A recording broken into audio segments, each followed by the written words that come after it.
Gostaria de dar boas-vindas aos irmãos que estão conosco nessa noite e convidá-los a ficar em pé para juntos glorificar e exaltar o nome do Senhor Jesus. E com alegria vamos fazer isso.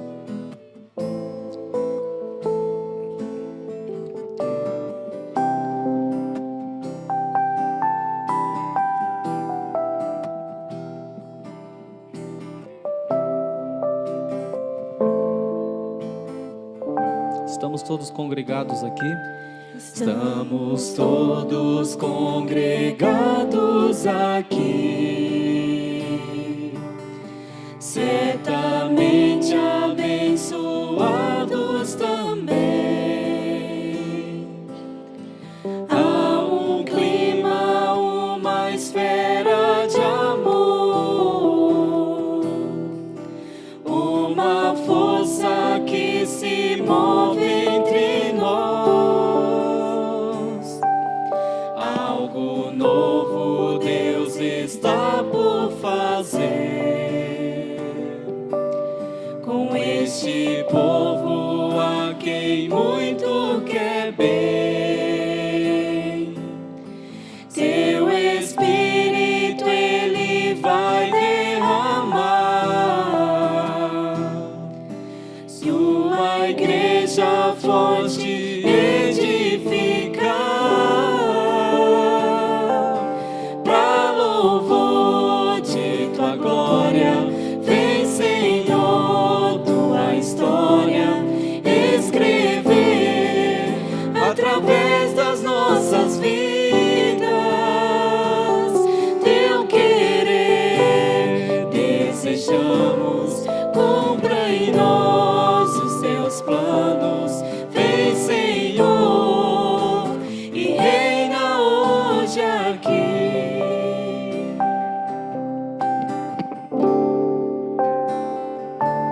Estamos todos congregados aqui, certamente abençoados também. Há um clima, uma esfera de amor, uma força que se move entre nós. Algo novo Deus está por fazer com este povo a quem muito quer bem. Seu Espírito Ele vai derramar, sua igreja forte edificar, pra louvor de tua glória. Vem, Senhor, tua história escrever através das nossas vidas. Teu querer desejamos, cumpra em nós os teus planos. Vem, Senhor, e reina hoje aqui. Vem, Senhor, vem, Senhor, vem, Senhor, e reina hoje aqui. Vem, Senhor, Vem, Senhor, vem, Senhor, vem, Senhor, vem, Senhor, e reina hoje aqui.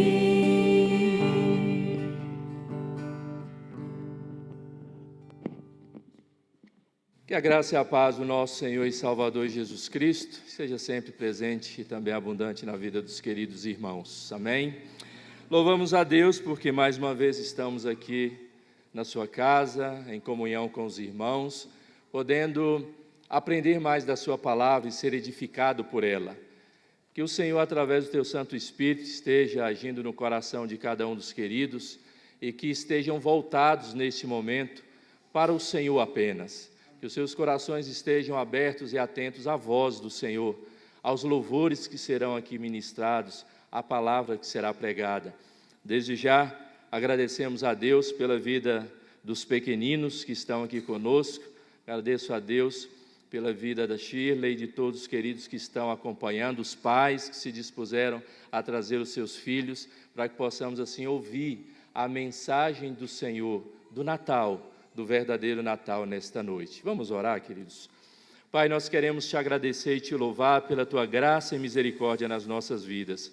Louvamos ao Senhor, ó Pai, porque o Senhor tem continuado presente, continuado, ó Pai, nos orientando, continuado, ó Pai, sustentando as nossas vidas, porque Tu és o nosso Deus. Louvamos ao Senhor por Jesus Cristo, nosso Salvador, aquele que nasceu, aquele que viveu, aquele que morreu por nós. Louvamos ao Senhor, ó Pai, por este momento de culto, e que em nome de Jesus o Teu Santo Espírito assim nos instrua, nos ensine e nos edifique. E é por Cristo Jesus é que nós oramos. Amém. Eu farei a leitura nesse instante, no capítulo 2 de Lucas, dos versículos 1 até o versículo 7. Lucas 2, versículo 1 ao versículo 7. Onde descreve aí o nascimento do Senhor, do nosso Salvador, Jesus Cristo. E diz assim a palavra do nosso Deus: Naqueles dias foi publicado um decreto de César Augusto, convocando toda a população do império para recensear-se. O primeiro recenseamento, foi feito quando Quirino era governador da Síria. Todos iam alistar-se, cada um à sua própria cidade. José também subiu da Galiléia, da cidade de Nazaré, para a Judéia, a cidade de Davi, chamada Belém, por ser ele da casa e família de Davi, a fim de alistar-se com Maria, sua esposa, que estava grávida. Estando eles ali, aconteceu completar-se-lhes os dias, e ela deu à luz o seu filho primogênito, enfaixou e o deitou numa manjedoura, porque não havia lugar para eles na hospedaria. Os irmãos podem se assentar, e certamente esse aqui é só o início dessa história. Nós continuaremos ouvindo também essa história através dos nossos pequeninos nesse instante. Vamos ouvir 3 louvores primeiro, atentando assim às vozes das nossas crianças, que certamente trarão parte dessa mensagem do Natal.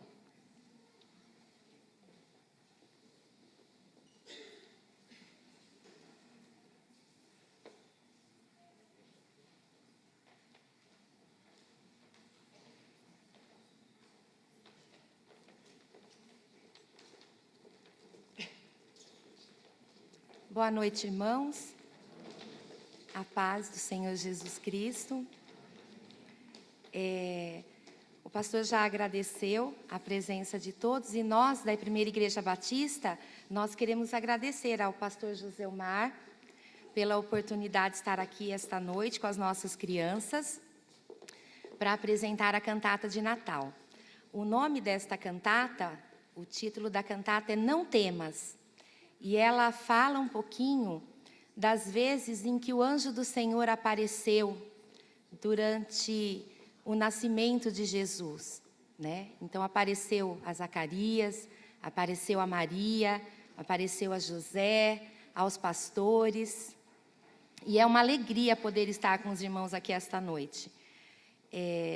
Nós costumamos dizer que as crianças, elas são a igreja de amanhã, né? A gente ouve essa fala às vezes, mas nós temos que pensar que elas não vão ser a igreja de amanhã, que elas já fazem parte da igreja hoje, né? E nós costumamos dizer para elas que elas levam a mensagem da salvação através do seu louvor.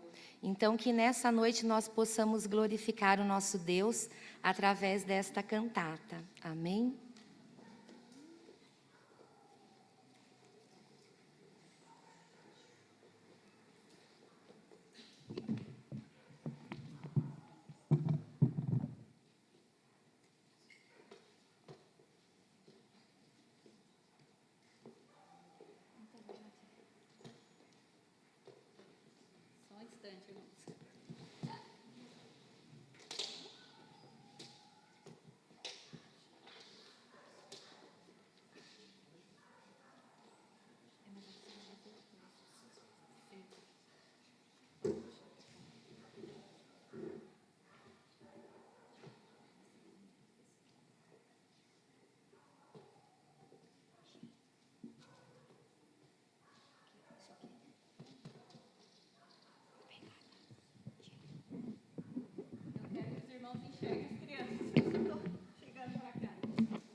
a tristeza entrar em sua vida e seu mundo desabar.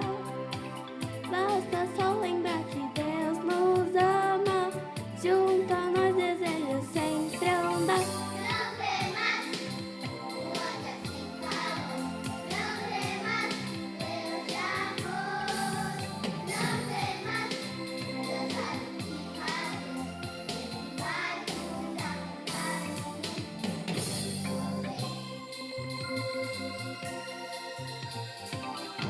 Vou. Podemos ficar, Jesus for me levar. Mas vou. Não pra ajudar, dizendo a ela, vem assim, não temas, o anjo assim falou. Não temas, Deus de amor. Não temas, Deus sabe o que fazer. Ele vai cuidar com carinho. Não temas, não temas, Deus de amor. Não temas, Deus vai fazer. Ele vai cuidar com carinho.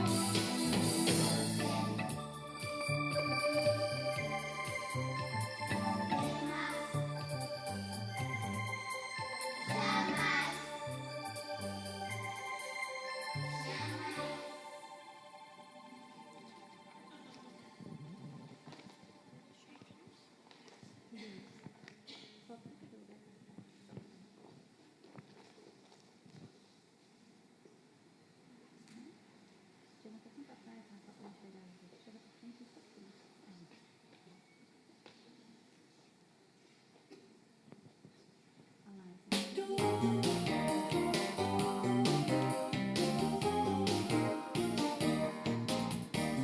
você deve acreditar em tudo que o Senhor prometeu, pois Ele é um Deus de poder e amor.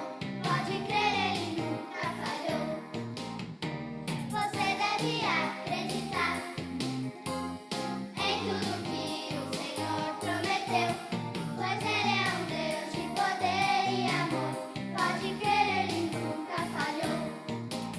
Você pode até sobre o mar andar, É só Jesus mandar. mas se não confiar e manter a fé, vai depressa afundar. Você deve acreditar em tudo que o Senhor prometeu, pois Ele é um Deus de poder e amor. Pode crer, Ele nunca falhou. Se Jesus me pedir para alimentar, A grande multidão, traz o lanche da escola e você vai ver, Ele vai multiplicar. você deve acreditar em tudo que o Senhor prometeu, pois Ele é um Deus de poder e amor. Pode crer, Ele nunca falhou. O nosso Deus é maravilhoso, Deus de glória e poder. Devemos todos estar preparados para lhe obedecer. Você deve acreditar em tudo que o Senhor prometeu, pois Ele é um Deus de poder e amor. Pode crer, Ele nunca falhou. Deus mandou o seu filho para nos salvar. Devemos isso crer. Tua graça e amor, bons motivos são pra sorrir e pra vencer. Você deve acreditar em tudo que o Senhor prometeu, pois Ele é um Deus de poder e amor. Pode crer, Ele nunca falhou. Pois é um Deus de poder e amor. Pode crer, Ele nunca falhou.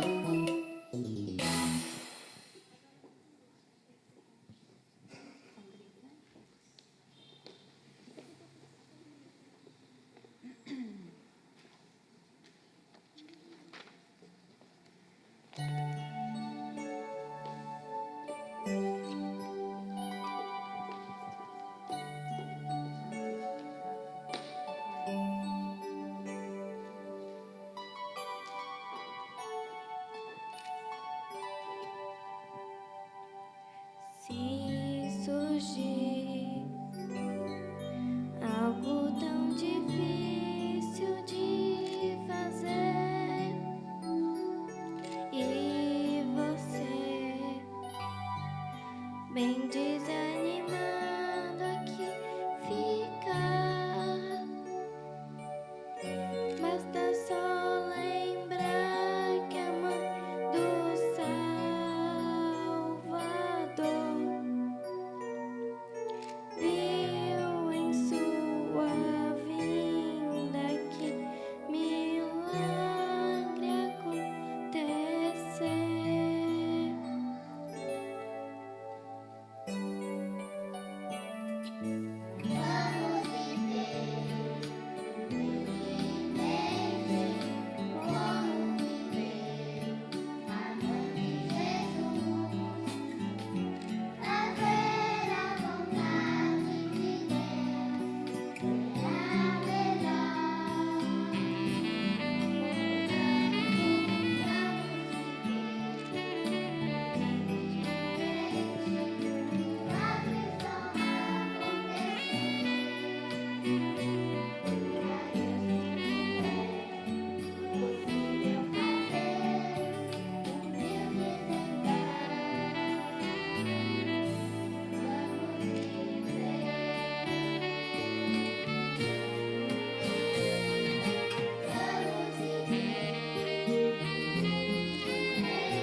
Me diz então, vamos viver.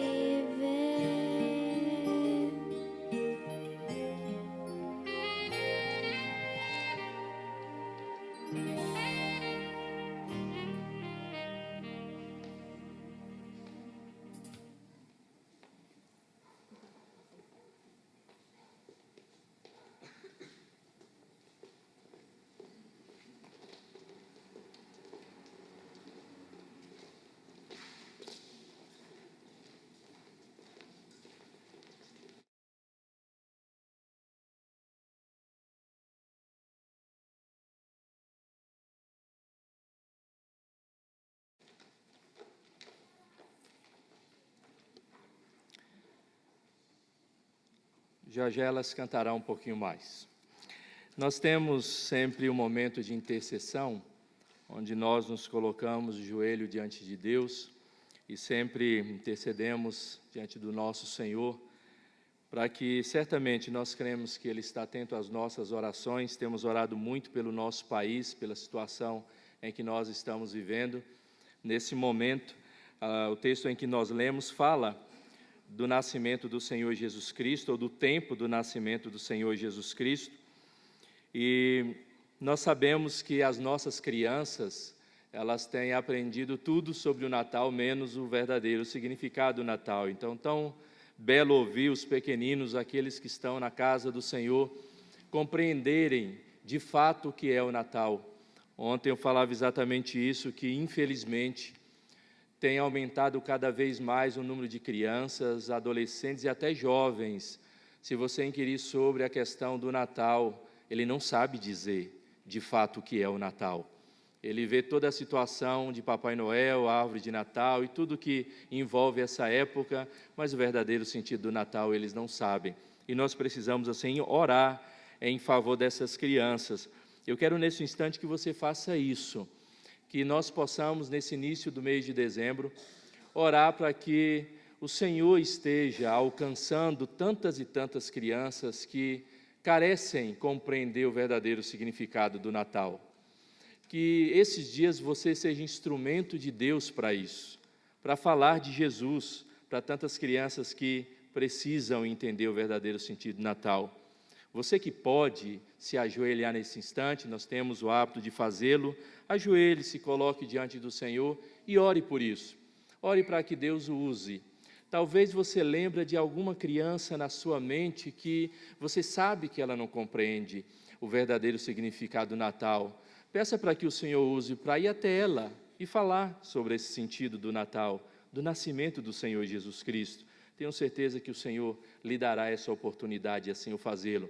Então ore nesse instante, clame ao Senhor por esta verdade que certamente transforma a vida de todos. Vamos orar, queridos.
Pai, mais uma vez nós queremos te agradecer e te louvar.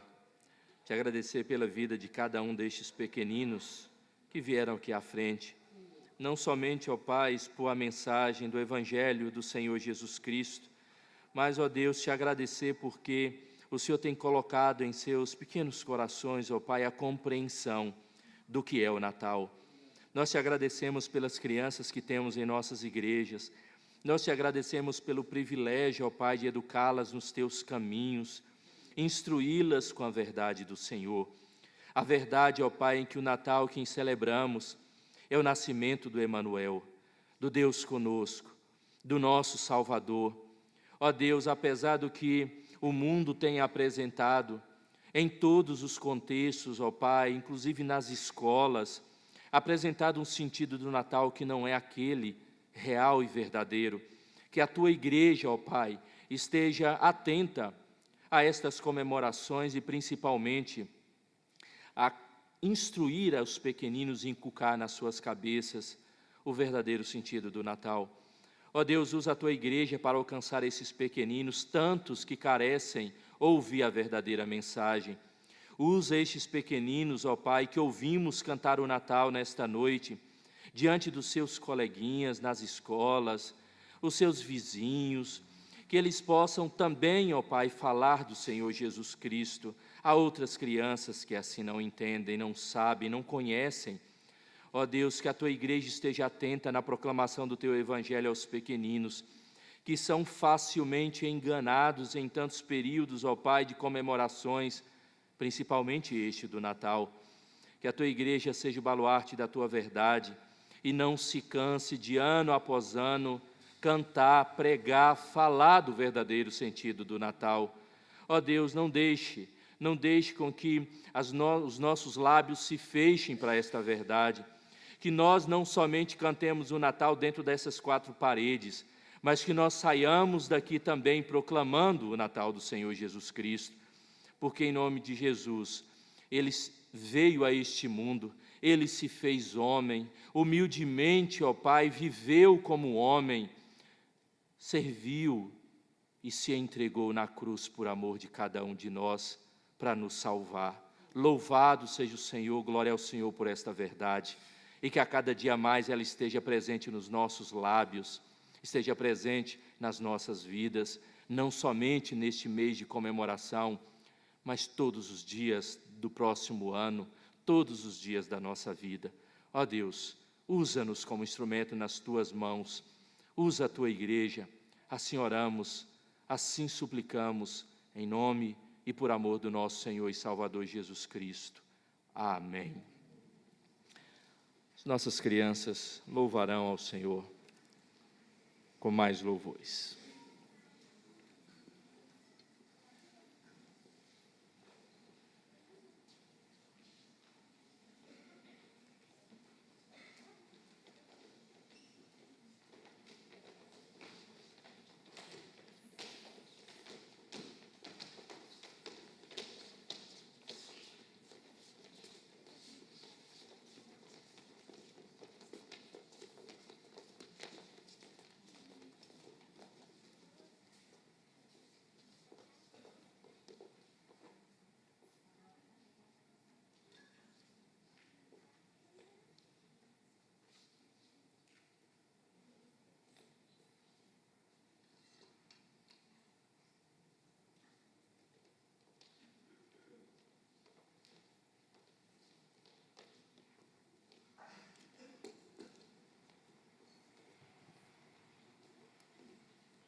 Os pastores lá estão felizes em adoração.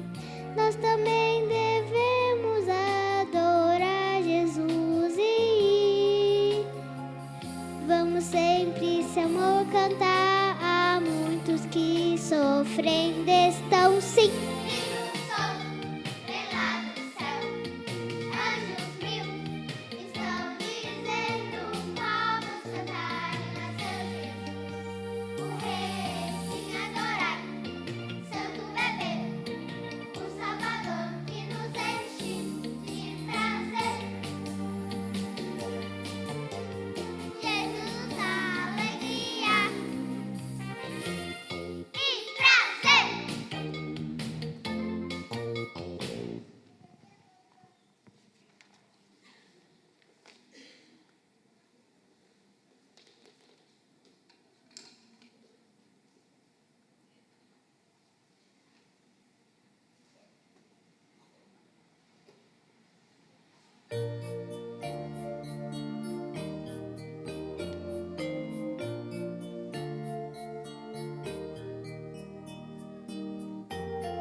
pela vida desses pequeninos. Louvado seja o nome do Senhor.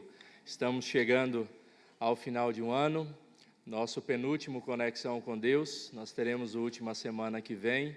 Estará conosco o reverendo Hernandes Dias Lopes, e assim encerrando o nosso Conexão com Deus neste ano. No domingo também temos a nossa comemoração dos 17 anos da nossa igreja, e estará a Orquestra Intersinodal lá de São Paulo. Então, que o Senhor continue nos abençoando, nos sustentando ao longo dessas comemorações, mas que principalmente o Senhor nos abençoe neste final de ano. Está conosco hoje o reverendo Alexandre, ele é o capelão lá do Mackenzie de Campinas e também trabalha na Igreja Central de Campinas. Então, que Deus o abençoe e o use nesse momento, que o Senhor fale aos nossos corações através deste servo.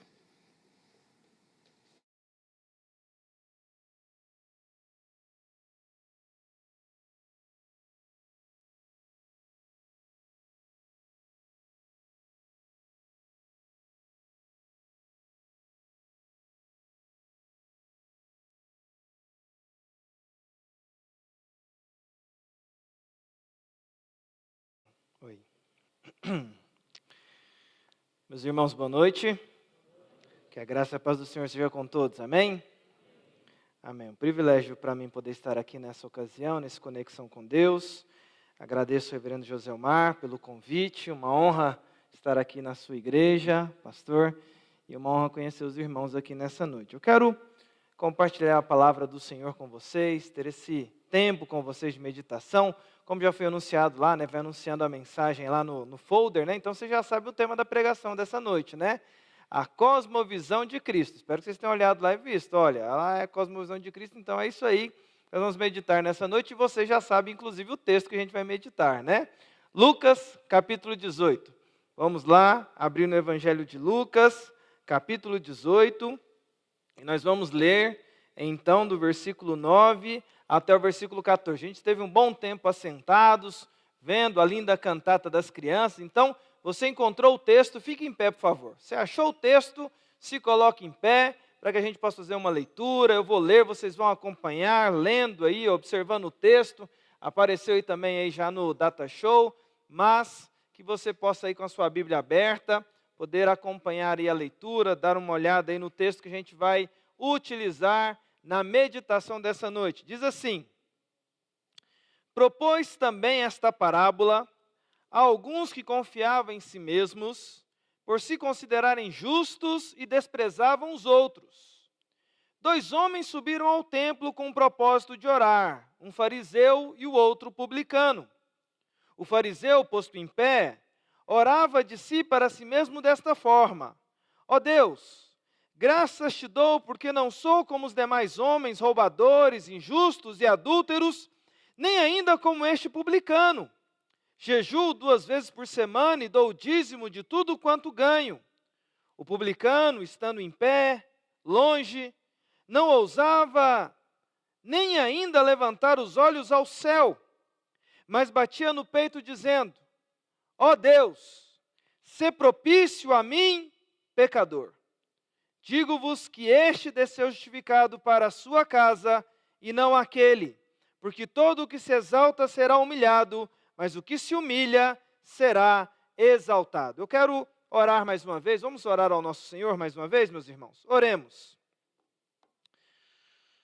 Pai, nós te agradecemos pelo privilégio dessa noite de meditar na Tua Palavra e pedimos ao Senhor, fale ao nosso coração, pela graça do Senhor, e que possamos sair daqui edificados, como já estamos sendo, ó Deus, pelas canções, pela ministração que nos faz lembrar o verdadeiro sentido do Natal, mas agora com o Teu livro santo aberto em mãos, ó Deus, queremos clamar que a Tua Palavra possa chegar, ó Pai, nos recônditos da nossa alma e fazer, ó Pai, com que o Teu nome, o Teu reino, o nome do Teu Filho Jesus brilhe em nossas vidas, ó Deus, de maneira poderosa pelo Teu Espírito Santo, para que possamos sair daqui nessa noite, ó Pai, de fatos, contemplando a Tua glória, ó Deus, mas mais do que isso, ó Pai, também, ó Deus, com o desejo de anunciar o reino do Senhor a todos quantos ainda não o conhecem. É a nossa oração na Tua presença, em nome de Jesus. Amém.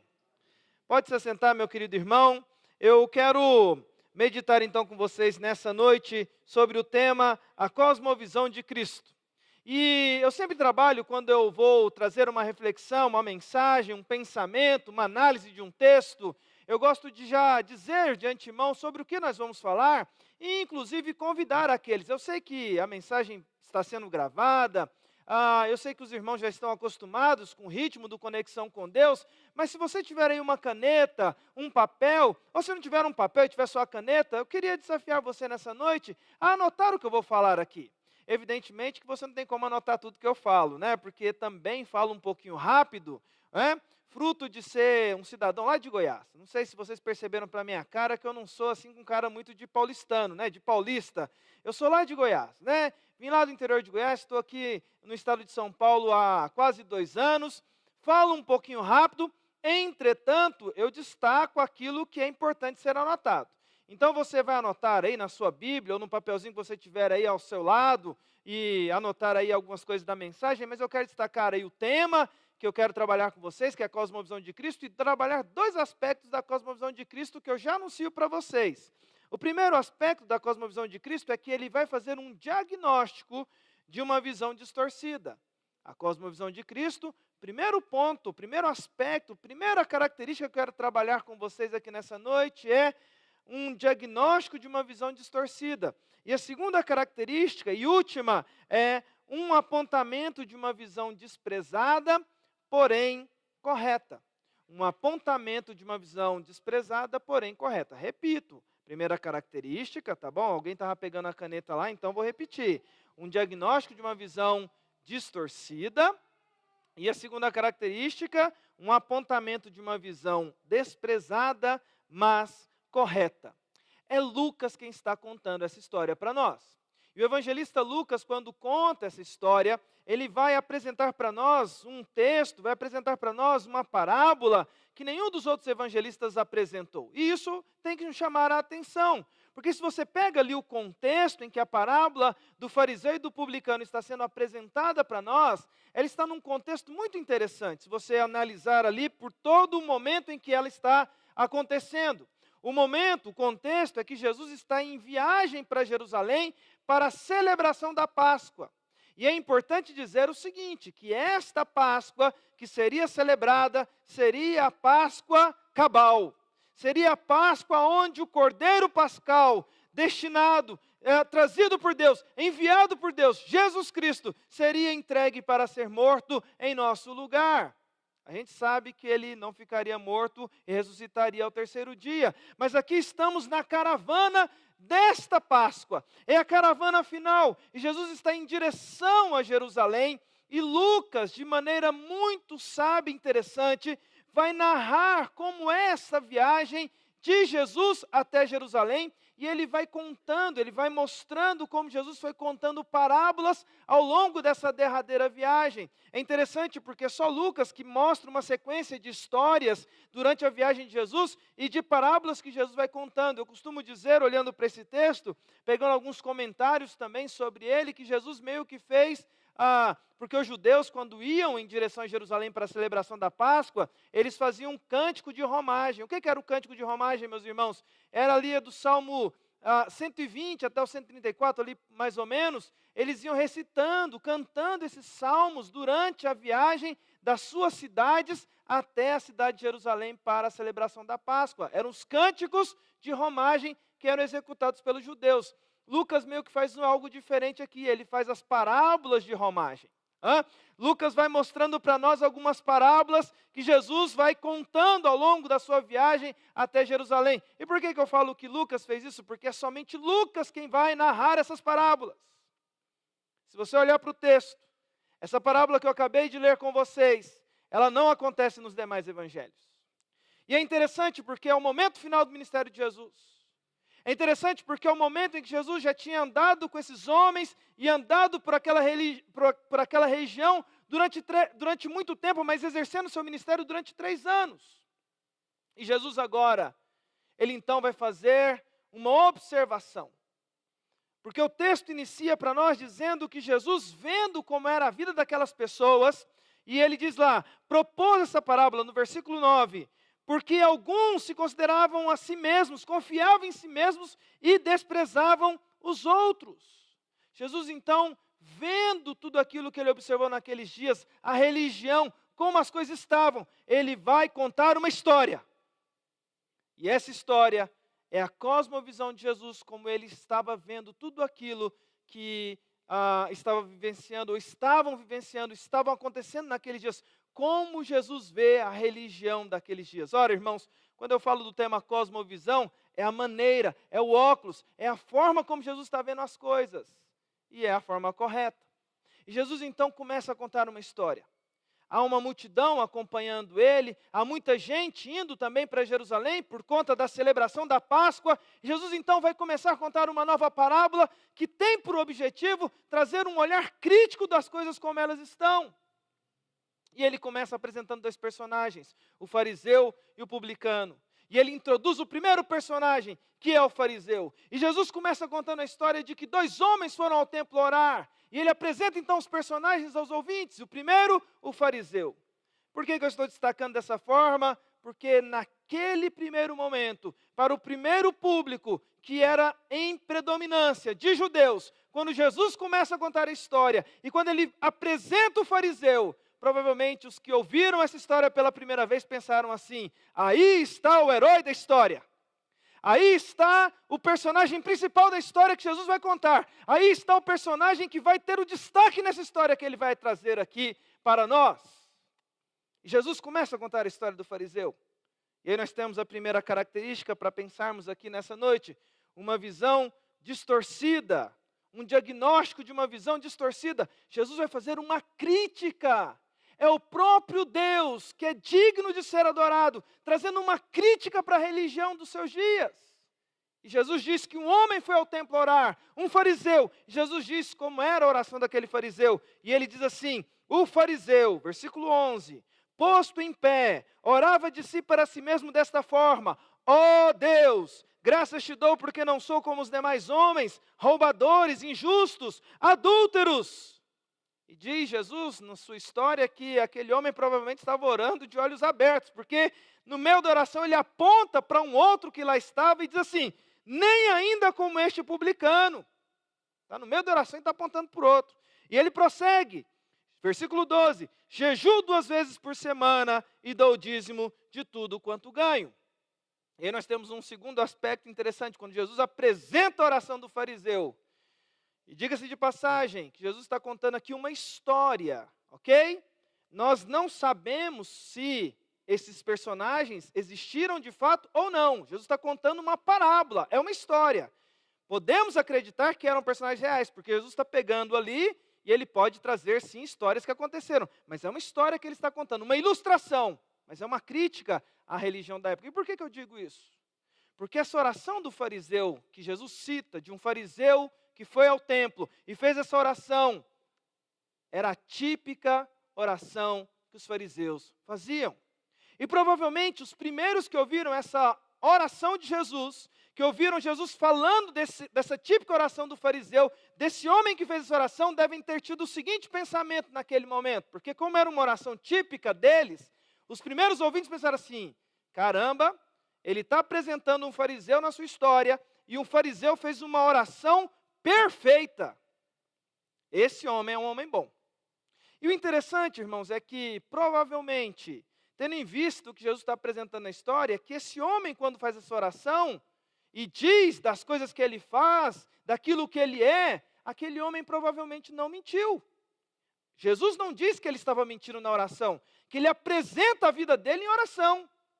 E, diga-se de passagem, que provavelmente os ouvintes dessa história devem ter achado que aquele homem era um herói, porque essa era uma oração típica dos fariseus daqueles dias, porque também esta oração, se você fazer um estudo da raiz dessa oração que Jesus está apresentando aqui, ela está um pouco embasada, ela tem características do Salmo 1, o Salmo 1. Portanto, Jesus apresenta um homem comum, de uma religião muito própria daqueles dias, indo ao templo, fazendo uma oração típica. Mas Jesus vai dizer lá no final, no versículo 14, que ele não desceu para casa justificado. E aí é que nós temos esse texto diante de nós para investigar. Por que é que Jesus está censurando aquela oração? Por que é que Jesus está censurando aquela postura? Por que é que Jesus está fazendo aquilo que ele está fazendo ao colocar este exemplo como exemplo negativo? E aí eu digo para vocês, meus irmãos, porque aquela oração, apesar de ser uma oração repetida naqueles dias e ser a típica oração de um fariseu, era uma oração totalmente distorcida e totalmente desfocada daquilo que era o ensinamento da Escritura. Eram homens estudiosos, mas a teologia deles era ruim, a ponto de que eles se enxergavam de maneira errada, enxergavam o próximo da maneira errada, e enxergavam Deus de maneira errada. E se enxergar de maneira errada, enxergar o próximo de maneira errada, e enxergar Deus de maneira errada, faz com que a gente faça orações erradas. Aquele homem fez uma oração tecnicamente correta, mas totalmente fora daquilo que é os propósitos de Deus. E por que eu afirmo isso, irmãos?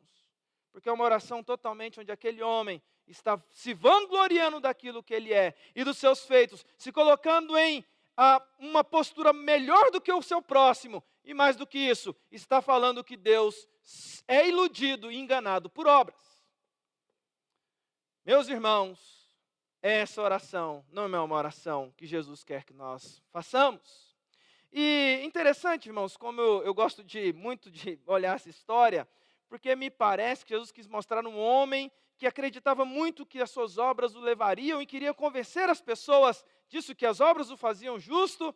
Isso me faz lembrar uma história que eu vivenciei com a minha filha uns anos atrás. Eu tenho 2 filhas, uma filha que vai fazer 10 anos agora em fevereiro, e a minha caçulinha, que vai fazer 7 anos depois de amanhã, né? A Beatriz. E as minhas filhas, desde cedo a gente gosta muito de ir com elas ao cinema, é uma coisa muito da minha família, eu, minha esposa e minhas filhas, a gente gosta muito de fazer isso. E desde pequenininhas minhas filhas gostam daquelas animações da Pixar, né, que são animações sempre com um fundo moral muito bom. E eu me lembro que um dia eu fui assistir um filme Bom Dinossauro com as minhas filhas. E chegando lá para assistir o filme Bom Dinossauro, a gente está lá assistindo o filme, e aí sempre nos assentamos assim, senta eu, aí senta a minha filha mais velha do meu lado, a caçulinha e a minha esposa. A gente fica ali, né, de mãos dadas, assistindo o filme. E a gente está assistindo o filme Bom Dinossauro, e de repente, no finalzinho do filme, que é um filme muito bonito, um filme muito família, tem uma cena do filme que é emocionante. E eu sou chorão. E de repente eu fiquei ali emocionado, mas eu segurei o choro, né? E eu estou ouvindo do meu lado um sniff. Quando eu olho para o lado, fico assim, olhando assim, a minha filha segurando a minha mão, minha filha mais velha segurando a minha mão, e ela aperta a minha mão assim, na cena bonita do filme Bom Dinossauro, e eu olho para ela, minha filha na época, isso quando aconteceu foi uns 3 anos atrás, então ela tinha ali 7 anos, e eu fiquei emocionado de ver ela se emocionando com a cena do filme. Eu falei assim, nossa, a minha filha mais velha chama Sara, eu falei assim, a Sara entendeu o filme. E vendo ela chorando, coração de pai mole, comecei a chorar também, na cena do filme. E aí, do lado da Sara está a Beatriz, porque a história é da Beatriz. E a Beatriz ficou, e eu reparei que a Beatriz ficou olhando com os 2 olhos arregalados. A Beatriz na época tinha 4 para 5 anos, os 2 olhos arregalados, olhando para a Sara, olhando para mim, olhando para a Sara, olhando para mim. E ela falou assim, nossa, esse negócio aí de ver a Sara chorando, meu pai ficou tocado. E seguiu. O filme terminou, fomos embora, e ficou todo mundo falando, nossa, a Sara emocionou no filme, que bonitinho ver a Sara emocionando no filme, que coisa linda e tal, né? No outro dia, a gente estava de férias lá em Goiás, a minha mãe resolveu levar as minhas filhas para o cinema. E aí, o filme Bom Dinossauro era um filme família e tudo mais. No outro dia, minha mãe resolveu me levar minhas filhas para assistir o filme lá do Meu Malvado Favorito, que tem Minions, que tem nada de emoção no filme, é só agitação, né? A minha mãe conta que determinado sentou ela, a Beatriz, a caçulinha e a Sara, né? E o filme está lá numa cena rolando e de repente tem um Minion pulando para cima e para o lado e para o outro, e pulando e fazendo barulho, não sei o quê. Aí minha mãe disse que ouviu um barulhinho assim, ó. Minha mãe olhou assim para o lado, olhou para o outro, falou assim, mas que barulho é esse? E tá um sniff, né? Quando ela olha, quem é que está chorando? A Beatriz. E ela olha para a Beatriz, e a cena do filme não tinha nada de emoção na cena do filme, mas a Beatriz estava lá chorando, e minha mãe falou assim, mãe, mas o que foi, minha filha? Minha mãe, né, durona, falou, o que foi, minha filha? Aí a Beatriz vira para minha mãe e fala assim, chorando, lágrimas escorrendo assim. É que essa cena do filme é tão bonita, vovó. A Beatriz, muito esperta, percebeu que fazer um tipo de alguma coisa que não era verdade, mas que comovia as pessoas, dava ibope. E ela, vendo a Sara com aquilo, falou assim, quer saber que amanhã eu vou fazer com a minha avó e vou dobrar ela? Ou seja, ela quis fazer um personagem que na verdade não era real. Ela quis passar uma coisa que não era a verdade do coração. E aí eu olho para o fariseu e tem muito disso, porque o fariseu queria passar uma coisa que na verdade não era. E por que eu afirmo isso? Porque quando eu olho para esse texto e eu olho para Jesus criticando a postura daquele fariseu, eu me lembro que nenhum homem tem obra suficiente para agradar a Deus. E de onde que a gente tira isso, meus queridos irmãos? A própria Escritura, o próprio Senhor Jesus está fazendo uma crítica daquela oração, que é uma oração baseada em obras. Mas de onde a gente tira isso? Toda a Escritura nos apresenta isso, mas tem um texto em Zacarias que eu gosto muito, Zacarias capítulo 3. Não precisa abrir lá não, mas depois você pode conferir. Zacarias capítulo 3, versículo 1 até o versículo 5, conta uma visão do profeta Zacarias sobre o templo de Jerusalém e sobre o sumo sacerdote Josué, que se apresentou para fazer a oferta pela remissão dos pecados, e diz na visão de Josué, na visão de Zacarias, que Josué, o sumo sacerdote, se apresentou perante o Senhor e as suas roupas estavam sujas. Quando você vai para o original hebraico, a palavra usada lá é muito forte. Diz que Zacarias viu na visão Josué e as suas roupas estavam cobertas de estrume da cabeça aos pés. E aí, quando você vai estudar o texto de Zacarias, e vai estudar ali todo o cerimonial que era feito pelo povo de Israel, no dia da oferta, pelo sacrifício dos pecados do povo, na Páscoa, o que acontecia era mais ou menos o seguinte, irmãos. O sumo sacerdote, que era o responsável para apresentar diante de Deus o pecado do povo e pedir perdão a Deus pelo pecado do povo, na semana do sacrifício, o sacerdote ele era colocado em isolamento, para que ele pudesse ficar em profunda reflexão na Escritura, na Torá, na lei de Deus, confessando os seus pecados, refletindo se tinha alguma coisa errada, mas mais do que isso, durante a semana que antecedia aquela cerimônia da Páscoa, em que o sumo sacerdote ia fazer o sacrifício pelo povo, o sacerdote não ficava perto de mais ninguém, a não ser dos outros sacerdotes, para que não houvesse risco de contaminação, para que não houvesse nenhum tipo de problema que alguém impuro chegasse perto dele por acaso, e o sacerdote ficasse impuro, porque o sacrifício era importante para a nação. No dia em que ele ia fazer a oferta, o sacerdote vinha escoltado até o templo. Chegava no templo, era preparada uma roupa de linho finíssimo para o sacerdote utilizar. Ele tomava banho à vista das pessoas, para que ele pudesse estar totalmente purificado. Colocavam sobre o sacerdote uma roupa jamais usada. E ele agora ia entrar no Santo dos Santos para fazer o sacrifício. E ele então aspergia o sangue sobre a Arca da Aliança. E ali era declarado que o povo havia sido perdoado pelos seus pecados.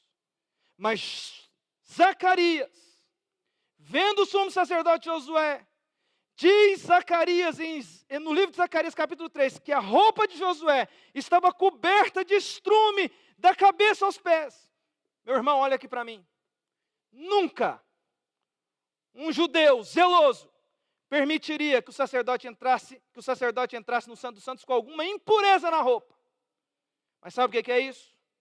Sabe o que isso significa?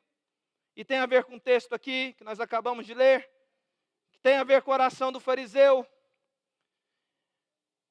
É que toda a sua tentativa de, pelas suas obras, de fazer justo perante Deus, vai fazer com que, no final das contas, você, pelas suas próprias forças, se apresente perante Deus, mas a verdade é que você vai estar coberto da cabeça aos pés, mesmo com todas as obras que você possa fazer, mesmo com as obras que você diga assim, são verdadeiras, as suas obras perante Deus são aquilo que Zacarias viu de Josué. É como estrume, não vai servir para Deus. E é isso que Jesus está dizendo.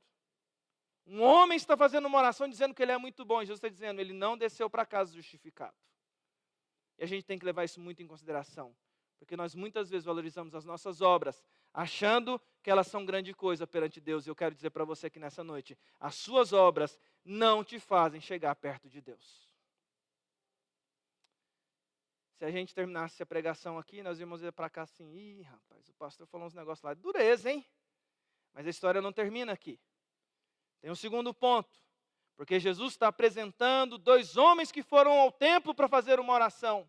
O primeiro, o fariseu, faz uma oração e apresenta uma visão distorcida. O segundo vai fazer uma oração, e nós temos aqui a segunda característica, um apontamento de uma visão desprezada, mas correta. Acompanhem comigo a segunda história que Jesus conta para nós. E a segunda história está lá no versículo 13. A Bíblia diz que Jesus está contando uma história de que haviam 2 homens, e o segundo homem é um publicano. Jesus diz o seguinte sobre o publicano, meus irmãos. O publicano, estando em pé, longe, não ousava nem ainda levantar os olhos aos céus. Ele está longe, irmãos. Ele está longe, cabeça baixa. Não ousa erguer os olhos aos céus. O texto diz que ele bate no peito. E ele só é capaz de dizer uma frase. Ó Deus, sê propício a mim, pecador. Jesus disse que esse homem desceu justificado para casa. E eu gosto de investigar a oração desse publicano. Porque Jesus, quando vai apresentar uma cosmovisão que havia sido abandonada, mas que era a correta, de como se apresentar perante Deus, de como viver a vida cristã, de como viver a religião de maneira correta, Jesus diz de um pecador. E esse pecador sabe que é pecador, porque ele nem tem coragem de chegar na frente da igreja, está lá no fundo.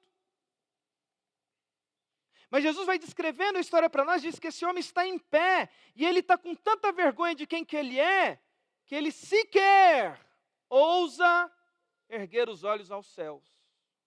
E sabe o que isso apresenta para mim, meu querido irmão? Uma coisa que quebranta o meu coração profundamente.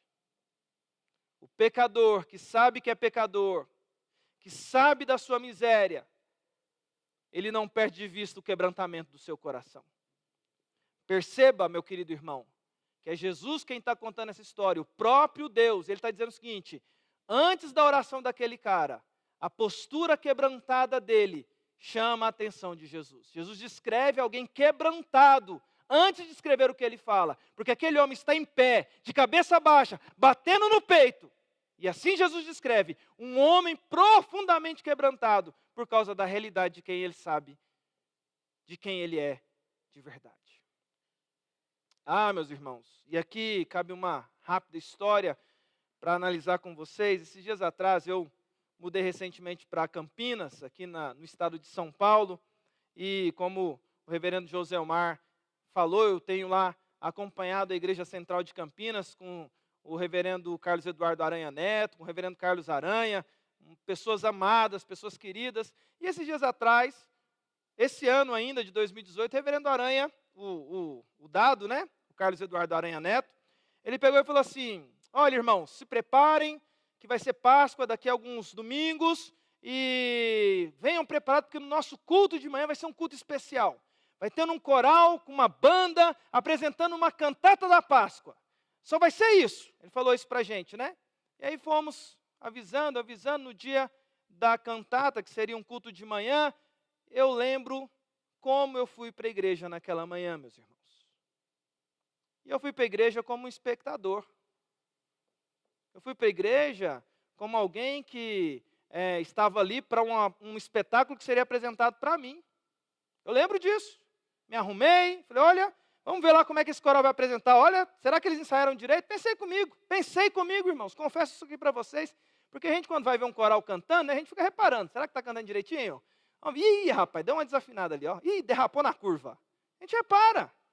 Errou, aquele ali errou o tom. Especialmente igreja que tem coral.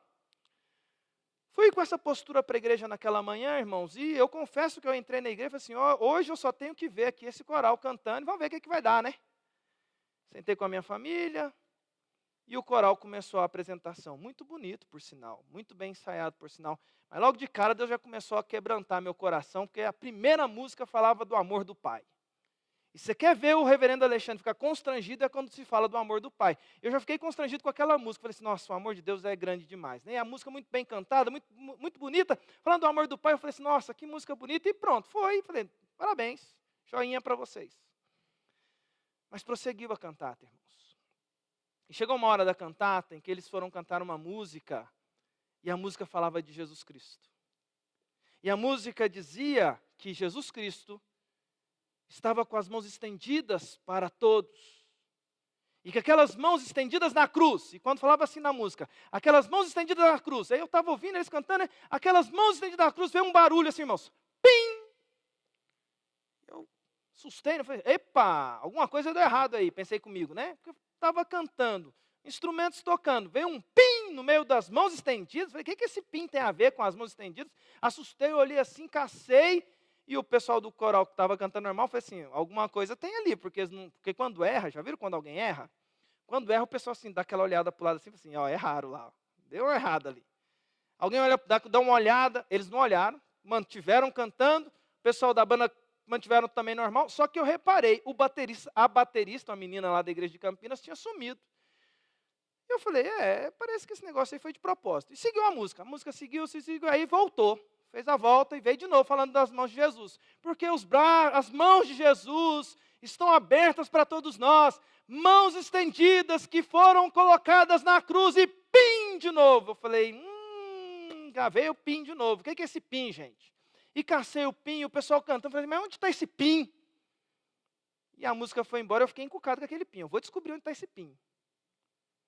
Na terceira vez, irmãos, a música veio cantando, e veio, porque as mãos de Jesus estão abertas para todos, mãos estendidas, colocadas na cruz e pim! No que foi o terceiro pim, irmãos?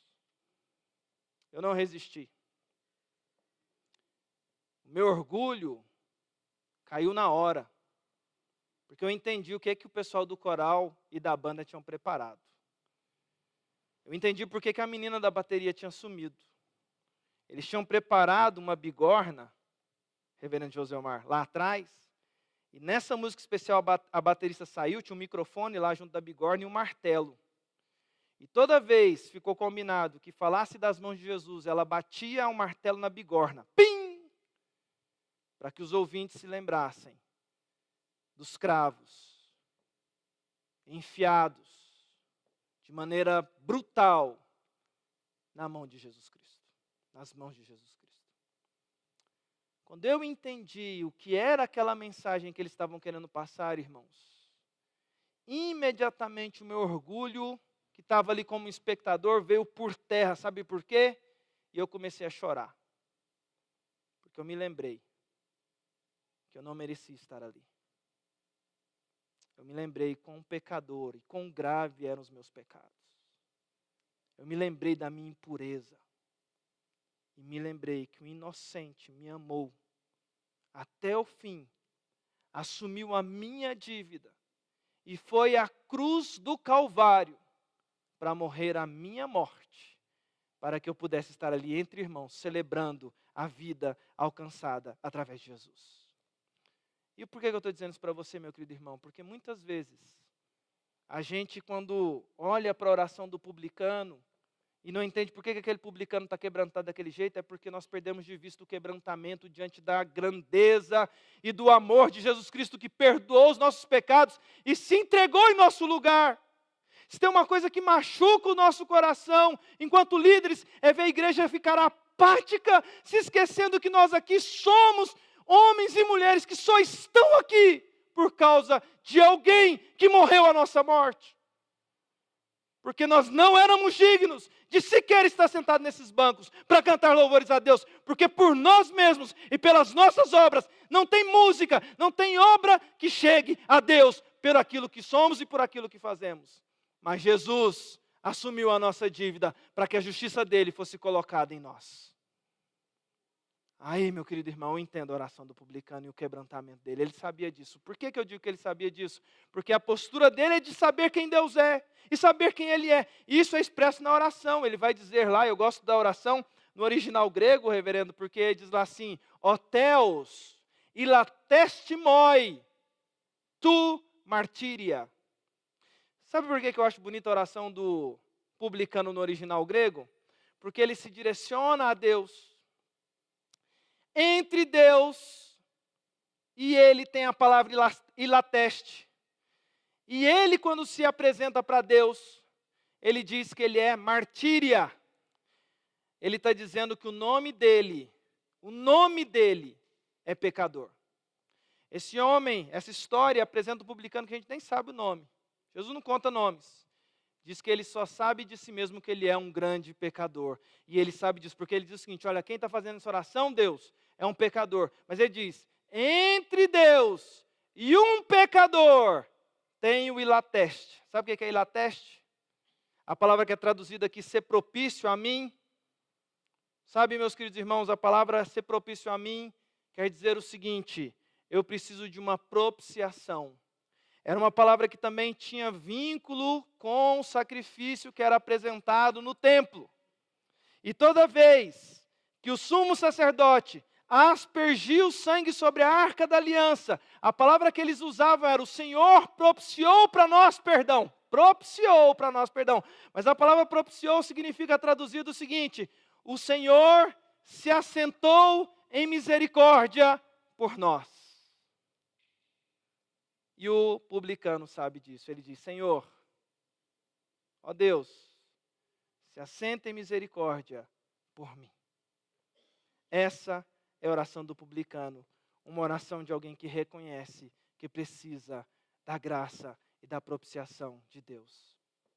Ah, meus queridos irmãos, quando eu olho para essa história e apresento para vocês esse argumento da cosmovisão de Cristo, o desejo mais sincero do meu coração é que nós relembremos quão preciosa a graça está sobre as nossas vidas, para nos permitir cultuar o nome do Senhor, porque Ele proporcionou para nós, propiciou para nós, o Cordeiro que tira o nosso pecado, e o nome dele é Jesus Cristo. E por que eu digo isso para você, meu querido irmão? Porque eu gosto muito dessa história, dela por inteiro, e eu quero já caminhar para a conclusão com vocês. E a conclusão que eu quero fazer com vocês se encontra no capítulo 19. E eu gosto muito do capítulo 19 porque apresenta a história de um publicano. Eu gosto de concluir usando essa história nesse texto aqui, porque Jesus apresentou uma história. Lembra que eu falei no começo que possivelmente essa história fosse uma história, uma parábola, não quer dizer que essa história é real, mas aí vai a tese e aquilo que o reverendo Alexandre acredita. Eu acredito que Jesus estava fazendo referência a algumas pessoas que de fato fizeram aquela oração. Eu acredito. Porque o capítulo 19 vai me permitir fazer uma tese. É tese minha, tá? Uma tese que eu vou apresentar para vocês. É uma inferência minha, mas eu gosto muito de pensar por esse ângulo aqui, porque no capítulo 19, eu quero concluir com vocês, diz que Jesus entrou numa cidade chamada Jericó, e ali havia um grande publicano. E esse publicano, a partir do versículo 1, diz assim, entrando em Jericó, atravessava Jesus a cidade, eis que um homem chamado Zaqueu, maioral dos publicanos e rico, procurava ver quem era Jesus, mas não podia ver por causa da multidão, por ser ele de pequena estatura. Então, correndo diante, subiu a um sicômoro a fim de vê-lo, porque ali havia de passar. Quando Jesus chegou àquele lugar, olhando para cima, disse-lhe, Zaqueu, desce depressa, pois me convém ficar hoje em tua casa. Ele desceu a toda pressa, o recebeu com alegria. Todos os que viram isto murmuravam, dizendo que ele se hospedava com um homem pecador. Olha o que o pessoal falou assim, olha, ele está com o pecador. O nome daquele cara é pecador, gente. O que Jesus está fazendo ali na casa do pecador? Lembra que alguém orou antes assim, olha, você propicia a mim o pecador? As pessoas chamavam aquele homem de o pecador. Mas prossegue. Versículo 8. Entre mentes, Zaqueu se levantou. Zaqueu estava então jantando com Jesus, eles estão assentados, e Zaqueu se levanta. Preste atenção na cena.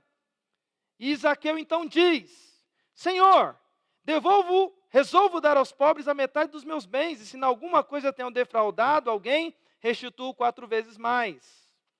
E o versículo 9 diz, Jesus, do jeitinho que estava, diz assim, hoje houve salvação nesta casa, pois que também este é o filho de Abraão, porque o Filho do Homem veio buscar e salvar o perdido. O que esse texto tem a ver aqui? Preste atenção mais uma vez no textinho, que é a minha conclusão. Jesus vira para Zaqueu e diz, Zaqueu, desce depressa porque eu vou lá para sua casa te justificar. de ser justificado. Lá na casa, então, o pessoal começa a criticar. Está lá o pecador. No meio do jantar, Zaqueu se levanta e diz, olha, eu restituo aos pobres 4 vezes mais. Ok, isso aí não é obra que justifica um pecador. Mas o versículo 9 mostra que existe um propiciador, que esse sim tem poder de purificar pecadores. Porque Jesus, e diz o texto que Zaqueu se levantou, eles estavam sentados. Não diz que Jesus se levantou. Jesus, assentado em misericórdia, declara a justificação daquele pecador, dizendo, hoje houve salvação nesta casa. Sabe o que é bonito, irmãos? É que alguns dias depois, Jesus, que havia declarado a salvação daquele pecador e sido o propiciador, vai propiciar o pecado de Zaqueu, sabe aonde? Lá na cruz do Calvário. A cosmovisão de Cristo, irmãos, é nada mais uma lembrança de que nós não podemos confiar em nós mesmos e na nossa justiça e na nossa força, mas devemos confiar nos méritos, na obra e na justiça do nosso Redentor Jesus Cristo. É por isso que nós, irmãos, quando celebramos o Natal, vi aqui as crianças cantando, temos os motivos para celebrar, de fato, o verdadeiro e grande Natal, porque nós estamos celebrando aquele que veio trazer salvação para nós, porque sem Ele nós jamais teríamos condições de nos achegarmos a Deus. Eu quero contar uma última história e assim encerrar com uma oração. Essa história fala justamente sobre esse aspecto da cosmovisão, porque faz a gente perceber como que às vezes a gente não dá olhar para os detalhes e perceber que Deus é aquele que tem protegido e sido a nossa casa e tem sido o nosso propiciador. Eu estava no Supremo Concílio, na sede do Supremo Concílio, alguns anos atrás, reverendo Joselmar. E a sede do Supremo Concílio é uma reunião que acontece anualmente com os presidentes de sínodos da Igreja Presbiteriana do Brasil e que se reúne ali em Brasília ou aqui no estado de São Paulo para decidir a vida da igreja. Mas toda reunião da sede do Supremo Concílio, o reverendo Roberto Brasileiro, no meio da reunião, porque ela dura de segunda a sexta-feira, às vezes de terça a quinta, dependendo da quantidade de papéis, mas sempre na quarta-feira, o reverendo Roberto Brasileiro chama os novos missionários que estão se preparando ou que estão prontos para ir para os outros países para levar o evangelho através da Agência Presbiteriana de Missão Transcultural, quase que não sai, que é a APMT.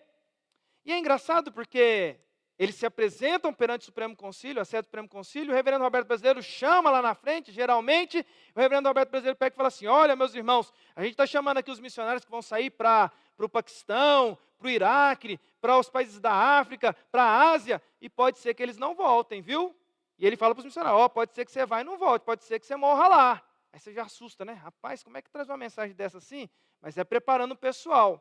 E houve um dia que foi muito especial.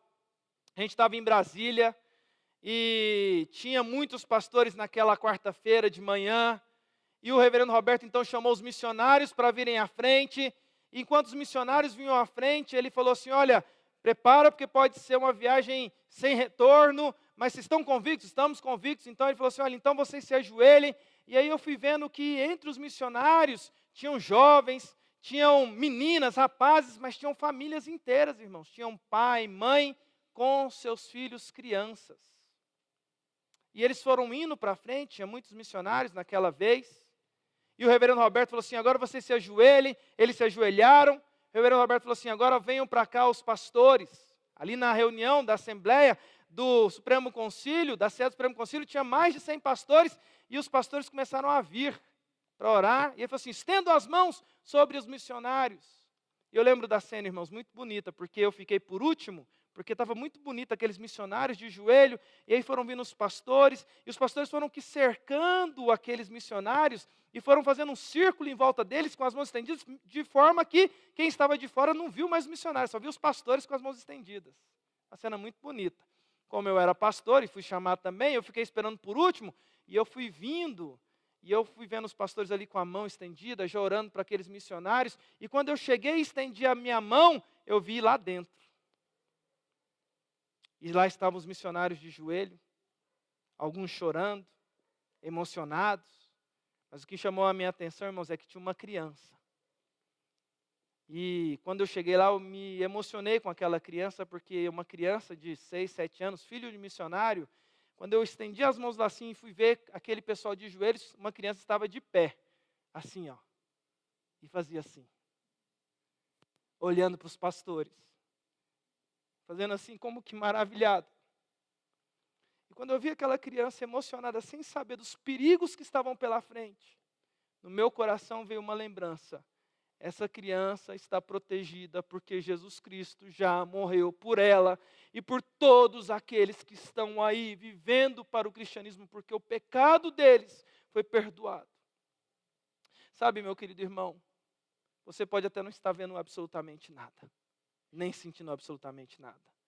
Mas eu queria dizer para você que nessa noite, você só está aqui porque sobre a sua vida há uma proteção que foi alcançada por Jesus Cristo. Não perca isso de vista quando você se apresenta para cultuar a Deus que te salvou e te perdoou os seus pecados. Que Deus nos abençoe e que a graça dele seja sobre as nossas vidas, em nome de Jesus. Vamos orar? Pai, nós te agradecemos pelo privilégio de meditar na tua palavra nessa noite, por esta igreja linda que o Senhor estabeleceu aqui. E eu quero te agradecer, ao Pai, por esses irmãos que aqui vieram celebrar o teu nome. E por essa história dessa igreja que no próximo domingo vai celebrar aniversário. Porque aqui estão, ó Deus, homens e mulheres que por eles mesmos não teriam condição de se apresentar ao Senhor, porque a obra e a justiça deles não é suficiente. Mas Jesus Cristo, nosso Senhor e Salvador, deu a vida por esses irmãos e irmãs aqui. E nós te louvamos porque o sacrifício eficaz de Jesus nos faz estar aqui nessa noite em celebração, com os nossos corações rendidos, mãos erguidas para declarar a nossa gratidão a Jesus Cristo, o nosso verdadeiro Natal, aquele que nos perdoou os pecados e nos dá a condição de dizermos ao Senhor: obrigado por tudo aquilo que o Senhor tem feito e aquilo que o Senhor ainda fará por cada um de nós. A nossa oração é de gratidão e de louvor ao Senhor, mas é também uma oração de reconhecimento, dizendo: ó Pai, sê propício a nós, pecadores. Assim oramos, em nome de Jesus. Amém. Muito obrigado, meus irmãos. Deus abençoe a todos. Eu volto a palavra a quem é de direito.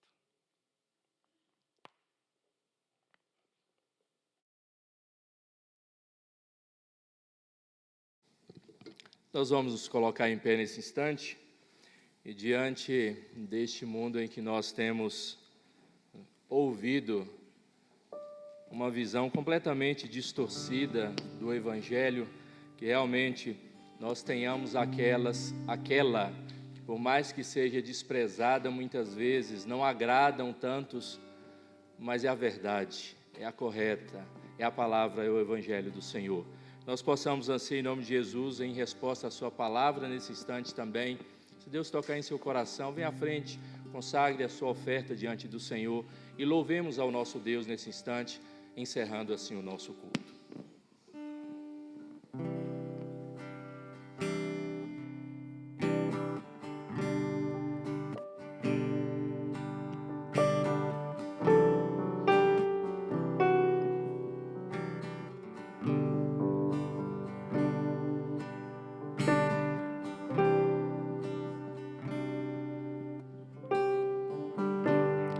Meu Jesus, Salvador, outro igual não há. Todos os dias quero louvar as maravilhas de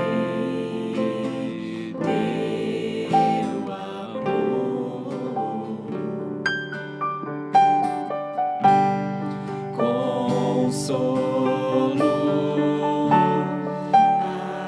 abrigo, força e refúgio é o Senhor, com todo o meu ser, com tudo que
Meus queridos e amados irmãos, e que a graça e a paz do nosso Senhor e Salvador Jesus Cristo, que o amor do nosso Deus e eterno Pai, a orientação, a direção, as consolações do Espírito Santo estejam em seus corações hoje e até o dia glorioso da volta do Senhor Jesus.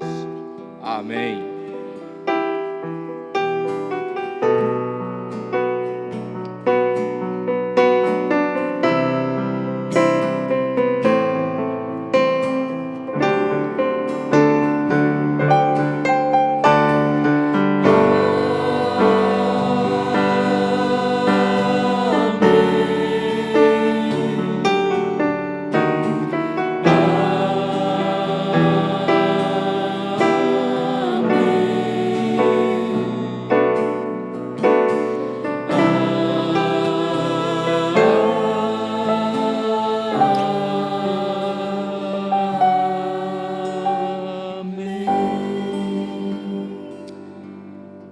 Amém. Que você possa dar um abraço no seu irmão que está ao seu lado, desejando uma boa semana em nome de Jesus. E todos vocês estão convidados para na próxima segunda-feira participar conosco do último Conexão com Deus do nosso ano. Deus os abençoe.